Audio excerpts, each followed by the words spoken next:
apa kabar Anda? Senang sekali saya Gia Clarissa kembali menyapa Anda di CNN Indonesia Forward Special Podcast DPRD Provinsi Jawa Timur. Nah, hari ini tentunya akan ada banyak sekali hal-hal yang menarik yang akan kita bahas dalam podcast kali ini. Nah, ada lebih dari 4.000 aset daerah di Jawa Timur yang tersebar mulai perkotaan hingga hutan. Namun hingga awal 2025, Badan Pengelolaan Keuangan dan Aset Daerah atau BPKAD Jatim mengungkap baru 23%-nya yang telah tersertifikasi. Padahal aset-aset tersebut seharusnya menjadi pendapatan potensial daerah, namun yang terjadi aset yang mangkrak malah jadi beban daerah. Nah, kali ini kita akan membahas tentang revitalisasi aset mangkrak di Jawa Timur. Bersama saya saat ini sudah ada dari Ketua Fraksi Golkar Komisi C, ada Mas Pranaya Yuda Madika. Halo Mas Yuda, Halo, apa kabar? alhamdulillah sehat. Akhirnya ya Mas bisa datang di podcast CNN setelah drama bolak-balik Iya. ya kita ini akhirnya bisa ketemu juga Alhamdulillah, hari sehat-sehat ini. Mbak ya. Sehat tentunya dan senang sekali karena hari ini kita akan membahas tentang bagaimana untuk mengoptimalkan ya pendapatan daerah khususnya di Jawa Timur. Namun sebelumnya supaya semakin mengenal dengan Mas Yuda nih. Kalau saya bilang sebenarnya Mas Yuda ini politisi muda tapi senior. Karena sudah 3 periode ya Mas ya Iya, di alhamdulillah. DPRD Jawa Timur ini Nggih. sendiri. Boleh Mas ceritakan sedikit mungkin juga supaya Heeh. para anak-anak muda ini juga melek, nggak takut sebenarnya untuk terjun ke dalam politik. Boleh Oke. dong Mas di-spill sedikit gimana ceritanya? Ya kalau kalau kita di politik itu yang penting niatnya. Kalau kita percaya innamal a'malu binniyahnya itu baik, pasti jalan itu ada aja gitu. Nah, sehingga dalam periode ke periode ini ya kalau kita memang niatin untuk bantu masyarakat ya pasti diberi jalan kemudahan sama Tuhan. Nah, selama itu dipegang teguh, terus kemudian nggak baperan, itu juga penting Mbak. Gitu. Nggak Nggak baperan ya, baperan, oke. ya kita fokus pada tujuan kita, insya Allah pasti bisa. Akhirnya sampai sekarang masih dipercaya masyarakat. Alhamdulillah. Kemudian dari dapil mana Mas? Saya dari Dapil Jatim 4, Kabupaten Situbondo, Bondowoso, dan Banyuwangi. Dapil Jatim 4 dan sekarang di Komisi C. Komisi C Keuangan. Komisi C ini tentu akan membahas banyak tentang seputar keuangan kaitannya dengan peningkatan atau optimalisasi dengan PAD ya. PAD, BUMD, aset, nah itu ada di kita. Banyak sekali Mas, namun hari ini kita akan membahas terkait dengan aset mangkrak di Jawa Aset Timur. mangkrak. Benar nggak sih Mas kalau dari data di sini ada 4.000 aset daerah di Iya. Jatim yang tersebar. Nah kalau faktanya gimana Mas? Apa atau berapa jumlah aset daerah milik Jatim saat ini? Ya, jadi kalau data yang kami himpun dari berbagai hearing, berbagai rapat dan audiensi itu kita sudah mengumpulkan angka itu sebanyak 4.667 aset yang tersebar di seluruh Jawa Timur milik Pemprov Jawa Timur. Nah, cuman betul tadi saya kan nyimak 23%, itu betul, itu sekitar 1.300 sekian aset yang sudah tersertifikasi dan yang teroptimalisasi dari semua itu ini baru tidak sampai separuhnya. Tidak sampai separuh dari 23%. Gitu. Sehingga memang ini menjadi problem serius, Mbak. Karena begini, kami melihat di negara-negara maju ya, itu asetnya kerja keras, orangnya santai-santai. Di negara kita kebalikannya, orangnya kerja keras, asetnya tidur. Nah, ini yang sama-sama kita pahami dan ini pengen kita kita balik mindset ini. Gitu. Ada sekitar 23% yang baru tersertifikasi begitu. Betul. Ya. Nah, kendalanya apa sih Mas kalau masalah sertifikasi ini di Jawa Timur? Ya, memang kita tidak menutup mata ya. Di era-era yang lalu, orde-orde yang lalu tuh memang kan orang cenderung gampang gitu. Ya udah ini ada aset punyanya pemerintah, mungkin ada karyawan yang nggak punya rumah gitu, dibangunkan rumah terus sudah kamu tidur situ dulu, jaga di situ kayak gitu. Kemudian dalam perjalanan waktu akhirnya disertifikatkan atas namanya dia, misalnya begitu.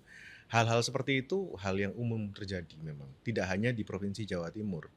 Tapi sampai kapan kita mau seperti ini kan? Nah, ketika sudah mengalami kendala seperti itu, belum lagi dengan misalnya rumah dinas. Ada ASN yang dia punya rumah dinas, kemudian turun-temurun. Nah, sudah pensiun, anaknya yang nempati. Gitu. Terus kemudian cucunya yang nempati. Waktu mau dipindah, mau dioptimalisasi, ngelawan. Nah, ini kan susah. Nah, hal-hal seperti itu sudah sering kita temukan, Mbak, sebetulnya di lapangan. Sehingga sudahlah, daripada seperti itu kita harus betul-betul fokus karena hari ini kita memang punya kondisi yang kepepet, Mbak. Orang kepepet itu keluar power of kepepet. Nah, salah satu power of kepepet ini adalah optimalisasi aset. gitu. Mungkin boleh diceritakan sedikit Mas, kalau di dapilnya Mas Yuda sendiri tadi Banyuwangi, Bondowoso, Situbondo ya, Ya, mungkin ada temuan-temuan terkait dengan aset mangkrak yang sampai sekarang ini masih menjadi PR, masih jadi kendala. Namun mungkin juga sudah ada yang berhasil kalau misalnya mhm. ini sudah dioptimalisasikan dengan baik. Kalau dapil Anda seperti apa? Kalau di dapil memang ada, kami melihat ada UPT-UPT Mhm, di apa namanya, punyanya PU. mhm. Kemudian UPT perikanan, pelabuhan perikanan, itu ada di Muncar, ada di, Situbondo dan beberapa tempat yang lain. Nah, cuman kalau untuk pemanfaatan memang masih minim, artinya masih minim itu, hanya gedung-gedung tertentu yang memang sudah nggak kepakai, itu ada penyewa, warung kopi, seperti itu. Ya memang kalau kami sih berpendapat, bukan dari nominalnya, tapi dari optimalisasinya. Jangan sampai ada aset yang tidur atau mangkrak itu tadi. Selama itu dimanfaatkan dan legal, artinya ada legalitas yang jelas, tidak liar begitu, kemudian ada PAD yang masuk, itu sudah cukup. Ketika 4.667 itu betul-betul semuanya seperti itu, teroptimalisasi, ya saya pikir kita nggak perlu terlalu bingung lah soal PAD lah. Oke. Harusnya dari aset daerah tersebut ini kan bisa menjadi sumbangsih untuk pendapatan daerah ya. Mm-mm. Nah, kalau boleh secara data ya Mas, kalau dari aset daerah tersebut sebenarnya berapa nilai yang bisa kira-kira masuk menjadi supporting ekonomi untuk daerah Jawa Timur jika 4.000 tadi itu bisa teroptimalisasi Mas? Ya, sebetulnya kalau dari nilai itu sudah pernah di-appraisal secara kasar oleh apa namanya, KJPP yang disewa oleh Pemprov, itu sekitar 5 triliun sekian untuk nilainya. Ya, hampir 6 triliun untuk nilainya saja. Nah, untuk optimalisasi itu kan bisa, itu kan 5 triliun lebih kalau dijual, kan gitu, ya. Kalau dijual, kalau laku sesuai harga pasar. Tapi kalau untuk disewa, nah itu yang kita belum temukan nilainya. Tapi saya bisa kasar aja apa namanya, menggambarkan kalau untuk per tahunnya bisa ratusan miliar, itu saya meyakini gitu. Jadi harusnya minimal menyentuh hampir-hampir 1 triliun harusnya per tahun ya, Per tahun per ya. tahun. Kalau semua itu teroptimalisasi. Nah, mungkin juga banyak masyarakat yang sebenarnya belum begitu paham sebenarnya nanti ketika masuk ke PAD pendapatan Mm-mm. daerah itu juga akan dikembali lagi ke masyarakat kok ya. Mungkin bisa dari sudut pandang anggota dewan melihat bahwa pemanfaatan PAD selama ini memang sebenarnya ya untuk masyarakat lagi Mas. Bagaimana kalau Anda lihat? Iya, tentu. Kalau kita bicara PAD dari aset, kemudian dari pajak kendaraan bermotor yang paling besar kan dari itu.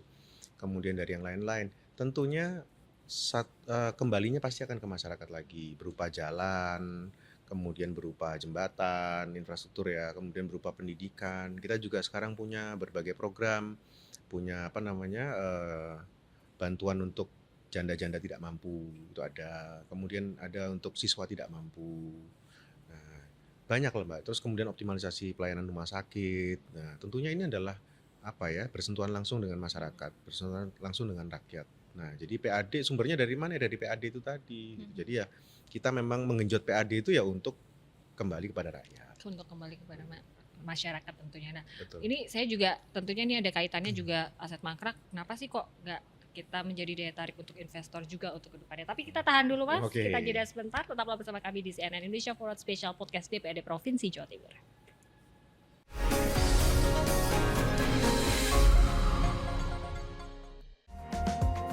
Ikuti laporan khas redaksi yang mendalam dan terpercaya bersama CNN Indonesia. Isi akhir pekan Anda dengan berita-berita inspiratif dan yang tengah menjadi trending topik. Di tengah hiruk pikuk kota Jakarta ada satu restoran yang menyajikan aneka sajian khas kota berjuluk Kawanua dengan bumbu woku dan rica-rica. Jangan lewatkan redaksi akhir pekan, Sabtu dan Minggu jam 2 siang lewat 15 menit. Live di Trans 7 dan CNN Indonesia.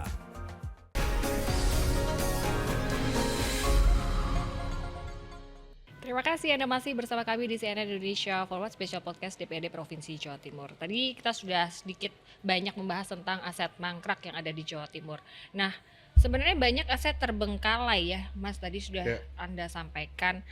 Kita ingin tahu juga sebenarnya aset terbengkalai di sini karena semua masih banyak mungkin yang masih belum tahu Mas. Apakah selalu berbentuk bangunan, gedung atau seperti apa Mas kalau di Jawa Timur? Betul. Jadi kalau kita bicara aset mangkrak gitu kan ya, terbengkalai itu.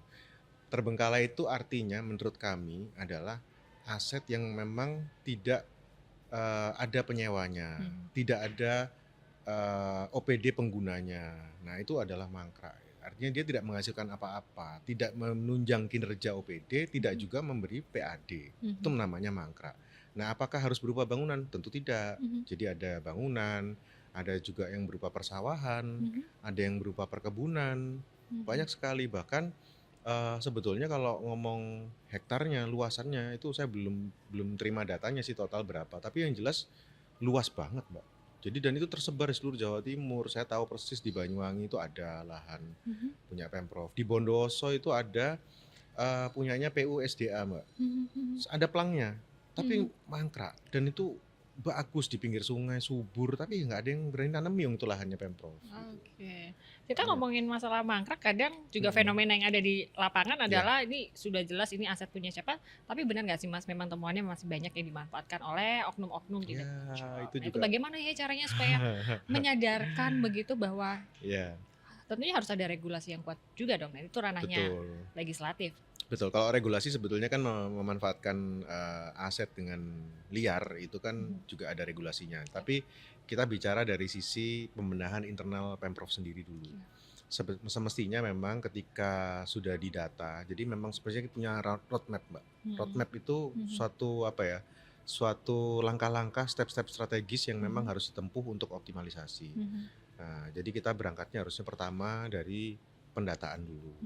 Pendataan 4.667 itu di mana saja, luasannya berapa, kemudian mana-mana yang sudah dipakai, mana yang idle atau mangkrak.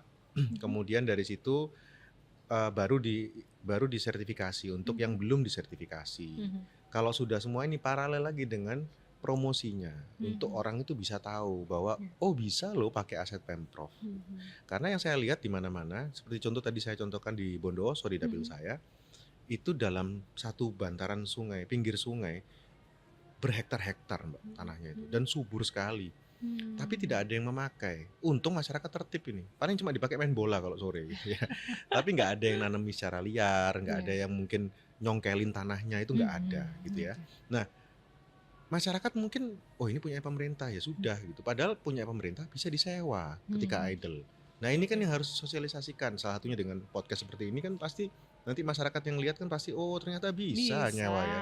Oke. Terus nyewanya lewat mana? Nah, itu kan pertanyaan Nah, berikutnya. itu Gitu. yang akhirnya menjadi panjang lagi ya. Lagi Nah, panjang. kalau yang Puspa Agro di Sidoarjo Ya. Mas, itu termasuk dalam aset atau seperti apa? Ya, untuk Puspa Agro itu di bawah PT Puspa Agro memang dia adalah anak usaha dari PT JGU. Nah, JGU itu adalah BUMD. Jadi itu punyanya anak usaha BUMD yang memang hari ini kita melihat belum optimal dalam pengelolaannya. Gitu ya. Kalau bilang mangkrak sebetulnya nggak mangkrak, oh nggak ada pengelolanya. Jelas dia adalah punya Puspa Agro. Cuman ya apa jadinya nanti jadi bahasan lain ya. Tapi yang jelas dalam pemanfaatannya si PT Puspa Agro ini menurut kami memang belum menunjukkan hasil yang memuaskan, masih jauh di bawah memuaskan. Karena akhirnya juga masyarakat melihatnya ini adalah bangunan yang mangkrak, Iya. padahal belum secara optimal. Belum optimal Tadi saja. sudah sedikit disinggung masalah regulasi, Mas. Nah, ini bagaimana penguatan regulasi dari DPRD Jatim terkait untuk aset-aset mangkrak ini supaya lebih bernilai dan akhirnya bisa masuk ke PAD Jawa Timur? Ya, kalau sementara ini kita memang belum membuat regulasi yang khusus tentang aset ya. Tapi kalau step-step itu sudah mengarah ke sana, Mbak. Jadi hari ini Komisi C sudah mengadakan yang namanya DES optimalisasi aset. Jadi DES optimalisasi aset itu anggota Komisi C ini mengumpulkan seluruh OPD di lingkungan Pemprov Jawa Timur yang mengampu aset-aset semuanya. Dan mereka kita minta masing-masing OPD itu berapa aset yang diampu oleh mereka, berapa yang dipakai, berapa yang nganggur. Berapa yang dipakai, berapa yang nganggur. Nah, itu ya saya buka aja apa adanya datanya. Memang yang paling banyak itu di PUSDA. Itu paling banyak. Saya bicara bukan luasan, saya bicara petak ya. Petaknya itu ada ratusan, sekitar 500. Itu yang idle, yang dikelola oleh PUSDA. Nah, yang semestinya itu bisa dimanfaatkan untuk apalah gitu kan. Masih banyak sekali yang bisa dipakai. Nah, itu terungkap dari DES seperti itu. Satu persatu kita absen. Berapa asetnya OPD-mu? Nah, kemudian ini yang kepake ini. Kenapa kok ini nggak bisa disewakan misalnya begitu. Nah, akhirnya BPKAD selaku leading sektor dia merangkum dari semua OPD-OPD itu, untuk masuk ke database-nya dia, untuk kemudian di cross check apakah mana betul yang sudah sertifikasi, mana yang belum. Nah, kemudian nantinya akan dipromosikan untuk investor. Oke. Proses sertifikasi itu apakah cukup susah, sulit sehingga apakah itu menggunakan prosedur yang cukup rumit sehingga memang akhirnya itu menjadi salah satu kendala juga Mas dalam proses pengamanan aset daerah ini sendiri? Tidak bisa dipungkiri memang sertifikasi membutuhkan biaya, pasti itu. Sehingga kita juga sudah mendorong dalam pembahasan APBD selalu kita anggarkan untuk anggaran sertifikasi lahan itu pasti ada. Kemudian berikutnya lagi di lapangan kan memang bervariasi kondisinya Mbak ya. Ada yang ya sudah turun temurun gitu. Jadi tadinya ya udah ini kamu pakai gitu, akhirnya terus anaknya, cucunya, kemudian kalau diusir marah lah. Itu ada yang seperti itu Mbak, sehingga itu membutuhkan penanganan lebih. Nah, penanganan lebih berarti biaya lebih kan gitu. Nah, kendala-kendala seperti itu sih sebetulnya di lapangan yang masih ada. Oke, tapi walaupun ada kendala, banyak juga kok yang sudah dilakukan oleh Komisi C ya, DPRD Provinsi Jawa Timur Alhamdulillah khususnya, ya. sehingga memang ada optimalisasi yang nanti berkontribusi terhadap pendapatan daerah Provinsi Jawa Timur. Nah, selanjutnya saya ingin tanya-tanya juga daerah yang berhasil Mas untuk mengoptimalkan aset-aset yang mangkrak, tapi kita bahas di segmen berikutnya. Tetaplah bersama kami di CNN Indonesia Forward Special Podcast DPRD Provinsi Jawa Timur.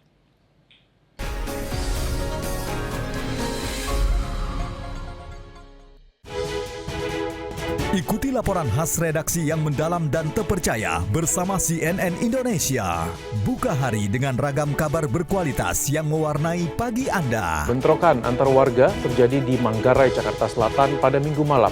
Kedua kelompok saling serang dengan batu dan juga botol, serta lemparan petasan. Jangan lewatkan Redaksi Pagi, Senin sampai Jumat jam 5:30 pagi, live di Trans 7 dan CNN Indonesia.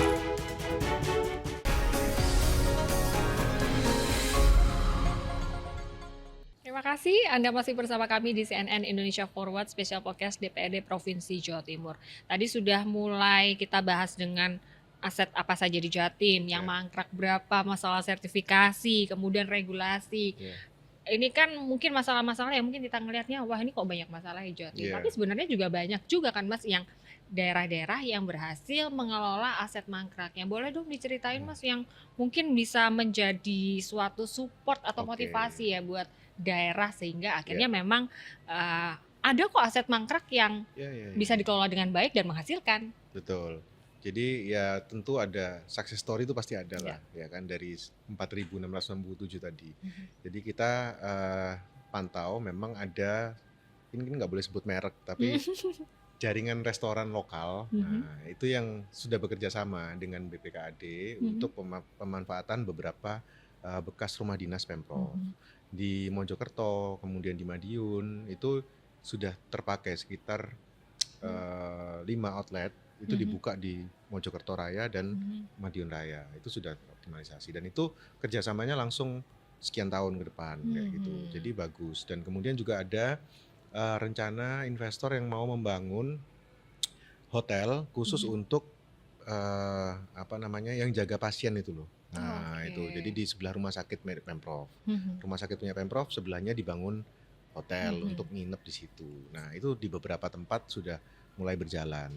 Dan juga apa boleh saya menginfokan aplikasi-aplikasi apa? Boleh ya. Jadi ini bisa menjadi inspirasi juga bagi pemirsa sedulur Jawa Timur yang mungkin di dekat rumahnya atau di dekat kantornya ternyata ada plang aset Pemprov Mbak. Gitu. Jadi milik pemerintah Provinsi Jawa Timur tapi itu mangkrak dan mungkin mau dimanfaatkan, itu sangat bisa. Saya khawatir warga masyarakat Jawa Timur ini nggak ada yang tahu bahwa aset itu bisa disewa. Gitu. Padahal aset mangkrak itu hari ini sedang kita sedang kita gitu, ayo sewon, sedang begitu gitu. Dan itu sangat bermanfaat sekali karena rata-rata mesti tempatnya strategis kalau di kota. Kalau di kabupaten biasanya itu berupa tanah yang luas sekali. Nah, sehingga bagi seluruh Jawa Timur yang ingin optimalisasi bisa dicek, mungkin hari ini kita ngeceknya secara online itu ada di Siap Sewa. Jadi bisa buka di websitenya Siap Sewa Jatim atau aplikasi Siap Sewa juga ada. Jadi ada 2 itu channelnya.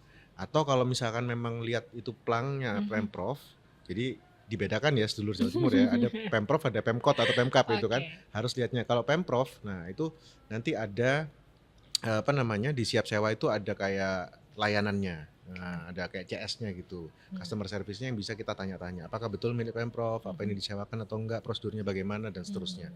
Jadi monggo bagi seluruh Jawa Timur yang ingin memanfaatkan itu, kami sangat welcome. Itu daripada orangnya kerja keras tapi asetnya tidur, monggo silakan. Harusnya kebalikannya seperti di Harusnya negara kebalikannya. maju lagi. Iya. Ya, mungkin juga menjadi problem masyarakat mungkin masih belum tahu juga, belum Iya. tersosialisasikan dengan baik. Ya. Betul. Nah, kalau menurut Anda mungkin sosialisasi inovasi dari pemerintah daerah sejauh ini seperti apa Anda melihat? Ya, jadi kalau inovasi memang hari ini kita masih di sebatas aplikasi dan website Siap Sewa Jatim itu. Di mana di Siap Sewa Jatim pun itu yang terupload di situ baru sekitar 100 lebih dikit gitu dari tadi yang saya sebutkan di awal ya kan, sekian ribu. Nah, memang semua itu butuh proses dan ini pun baru kita tata.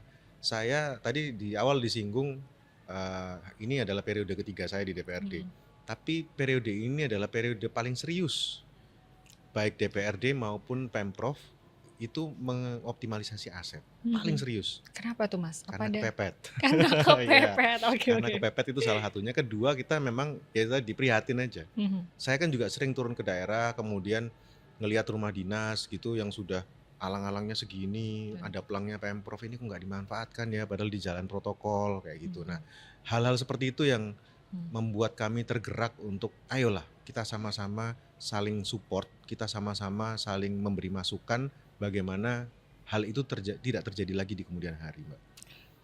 Mungkin dari sekian banyak perjalanan yang sudah Anda lakukan, bahkan sudah 3 periode sekaligus, artinya kan Anda sudah melihat dari zaman, menilai dari masa ke masa, zaman ke zaman. Menurut Anda Mas, tantangan apa sih Mas yang akhirnya membuat mengoptimalisasi aset yang mangkrak ini ternyata ya membutuhkan waktu dan tidak mudah dan tidak murah tadi itu ya. Iya. Apa Mas Anda melihat selama 3 periode terakhir ini? Oke, kalau tantangan untuk kita melegalisasi, artinya sertifikasi dan sebagainya, itu tadi sudah saya sampaikan juga sedikit bahwa tantangan di lapangan itu tidak selalu mulus.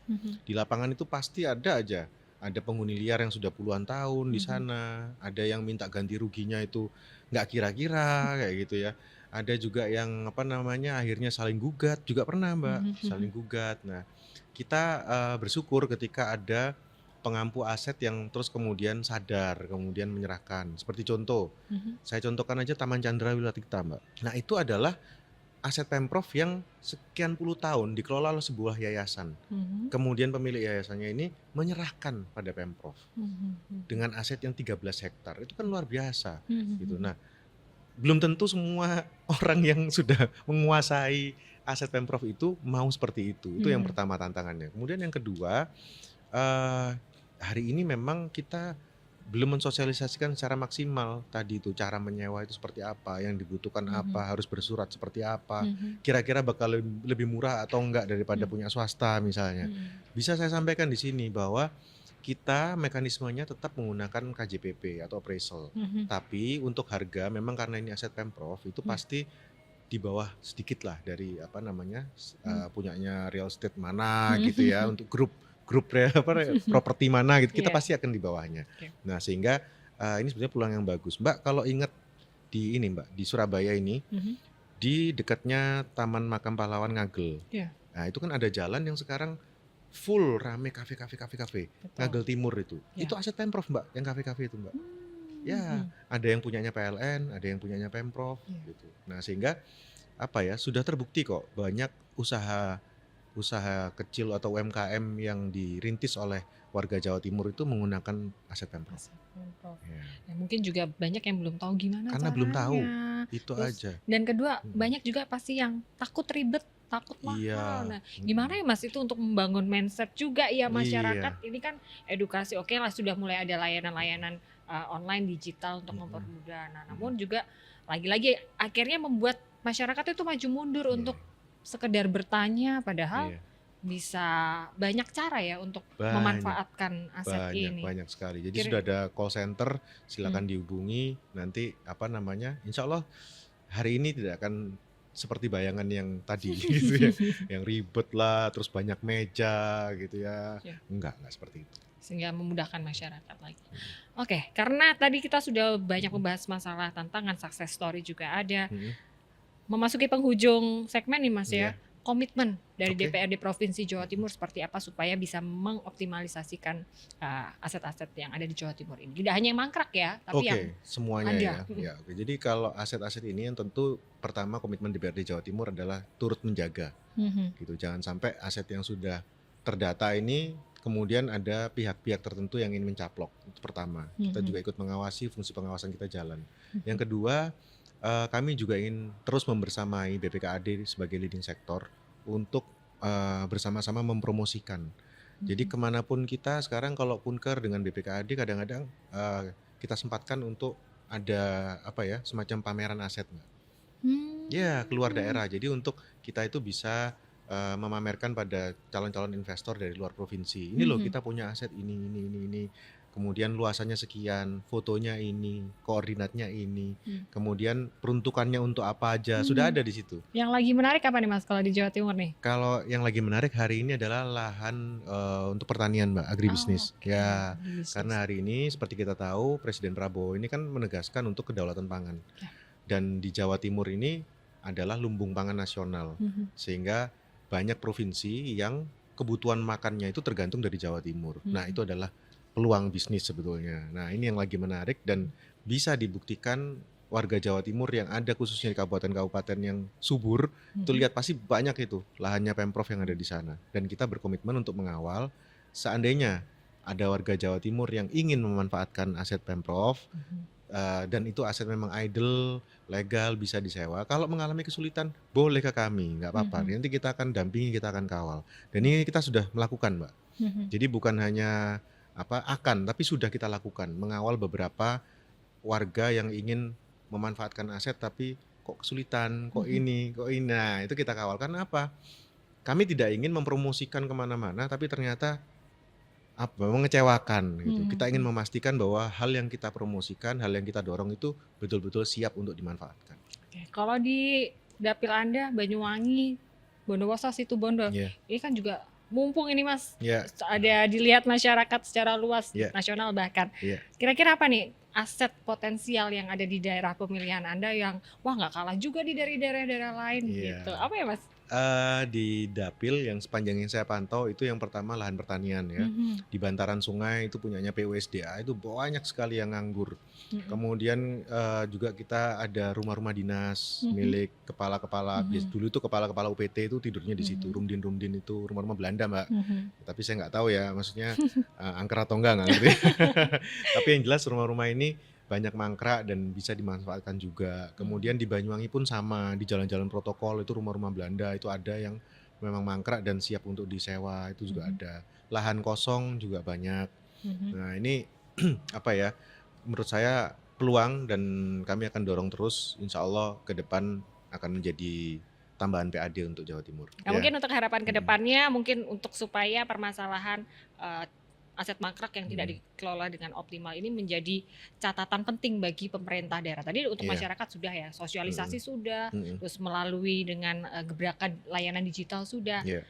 Saat ini pemerintah, bagaimana Oke. Mas? Ini harusnya seperti apa Oke. supaya ini juga menjadi catatan ya untuk daerah-daerah lainnya. Ya, jadi kalau untuk pemerintah hari ini tentunya kita sedang mencari berbagai jurus untuk menambah PAD kita dan optimalisasi aset adalah salah satu jurus untuk menambah PAD. Oleh karena itu mohon diseriusi, mohon ditekuni dan jangan lupa untuk sosialisasinya kepada masyarakat itu harus lebih gencar lagi. Ya, permudah orang yang ingin menyewa, permudah dan berikan pelayanan yang baik supaya PAD kita juga lancar. Nah, untuk di tataran di tataran rapat-rapat kerja kami selalu sampaikan, tolong hilangkan ego sektoral. Nah, ini juga penting karena leading sektornya BPKAD, tapi yang pengampu asetnya itu berbagai OPD, bahkan tidak hanya itu, BUMD pun juga banyak ya, PWU. Saya sebut aja sudah PWU banyak banget asetnya nganggur. Kemudian JGU sama juga. Nah, itu coba digandeng, bekerja sama, kita promosi sama-sama, semuanya itu demi PAD yang akan kembali pada rakyat Jawa Timur. Kolaborasi, sinergi itu menjadi salah satu kunci. Betul Karena sekali. balik lagi itu nantinya PAD PAD meningkat kembali lagi untuk masyarakat ya. Betul, Bisa peningkatan kesejahteraan masyarakat. betul. Perbaikan rumah sakit, pelayanan kesehatan, pendidikan. Nah, pendidikan. itu penting di hari ini ya. Oke, Mas Yuda, ini Oke. daripada saya tanya terakhir lagi, Mau terakhir lagi? kayaknya Enggak? jangan. Oh Ini sudah cukup ya? karena sudah habis ini ya di Oke. penghujung, mudah-mudahan di penghujung ini. Terima kasih banyak Mas untuk informasi dan edukasinya. Sama-sama. Ditunggu regulasi-regulasi yang tentunya pro terhadap masyarakat Siap. kita Provinsi Jawa Timur. Dan informasi tadi sekaligus mengakhiri jumpa kita hari ini. Saya Gia Clarissa, pamit undur diri. Nantikan episode-episode berikutnya di CNN Indonesia Forward Special Podcast DPRD Provinsi Jawa Timur. Sampai jumpa. Terima kasih banyak Mas Yuda. Sama-sama. Sukses selalu. Amin. Sukses juga.